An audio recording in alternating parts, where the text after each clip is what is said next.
अगर आप किसी चीज को सच में पाना चाहते हैं तो ये सारे बहाने, जैसे कि समय नहीं मिला, बहुत काम है, मुझे याद नहीं रहता, आलस आता है, मन नहीं लगता, ये सब बकवास है, इनकी कोई अहमियत नहीं है।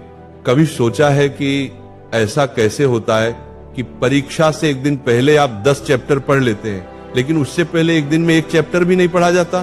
क्या अचानक से आपके अंदर कोई शक्ति आ जाती है जो आपको एक रात में पूरा सिलेबस खत्म करवा देती है, जबकि उससे पहले आप पूरी तरह से आलसी बने रहते हैं और बहानों में घिरे रहते हैं। दुनिया की अच्छी चीजों में आपका मन नहीं लगता, लेकिन गेम खेलते समय, सोशल मीडिया पर घंटों बर्बाद करते समय या अपने पसंदीदा हीरो की फिल्म देखते समय आपका मन क्यों लगता है?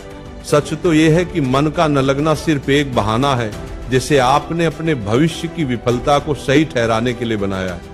तो अब आपके पास 2 रास्ते हैं, या तो उस क्षेत्र में अपना भविष्य बनाओ जिसमें आपका मन लगता हो, या अगर ये नहीं कर सकते तो हर तरह के बहाने को छोड़कर पढ़ाई में मन लगाओ, और इसके लिए आपको कुछ भी करना पड़े। आप तैयार रहिए, भले ही आपको अपना मोबाइल कचरे के डिब्बे में फेंकना पड़ जाए, भले ही किसी जानकार व्यक्ति के पैरों में गिरकर उनसे सीखने की भीख मांगनी पड़े, भले ही अपनी रातों की नींदें त्यागनी पड़े, भले ही समय बर्बाद करने वाले हर दोस्त से दूरी बनानी पड़े, या शायद कुछ समय के लिए इस दुनिया से संन्यास लेना पड़े, जब तक आप बहानों की दुनिया से बाहर नहीं निकलेंगे आपको मंजिल नहीं मिलेगी। एक कड़वी सच्चाई बताऊं, आप किसी से भी पूछ लो कि पढ़ाई में मन कैसे लगेगा, आपको हजारों सलाहें मिलेंगी, लेकिन कोई भी तरीका आप पर काम नहीं करेगा।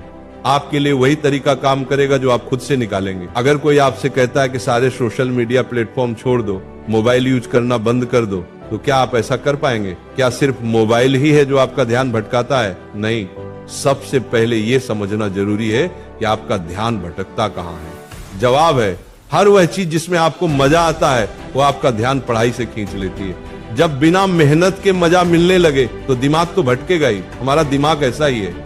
जो इंसान आपको आपके लक्ष्य और सपनों से दूर करे वो आपका दोस्त नहीं हो सकता। जो आपको गलत रास्ते पर ले जाए वो आपका दोस्त नहीं हो सकता। हो सकता है आज आपको ये बात समझ ना आए, लेकिन एक न एक दिन आप इसे जरूर समझेंगे। पर ध्यान रहे, जब तक आपको ये बात समझ आएगी तब तक बहुत देर हो चुकी होगी, और तब इसे समझने का कोई फायदा नहीं होगा। अगर आप सोचते हैं कि फेसबुक, इंस्टाग्राम पर अच्छी अच्छी डीपी लगाने से आपकी सच्चाई छिप जाएगी, तो ये आपकी भूल है, क्योंकि कागज के फूल सिर्फ सजावट के काम आते हैं, जबकि असली फूल ही महकते हैं। इसीलिए दिखावे की जिंदगी से दूर रहो और असली चीज पर मेहनत करो। किसी चीज से भागो मत, बल्कि उसका सही इस्तेमाल करो। ऐसे लोगों से दोस्ती करो जो तुम्हारा पढ़ाई पर ध्यान न भटकाएं, बल्कि तुमसे सिर्फ पढ़ाई के बारे में बात करें। आग से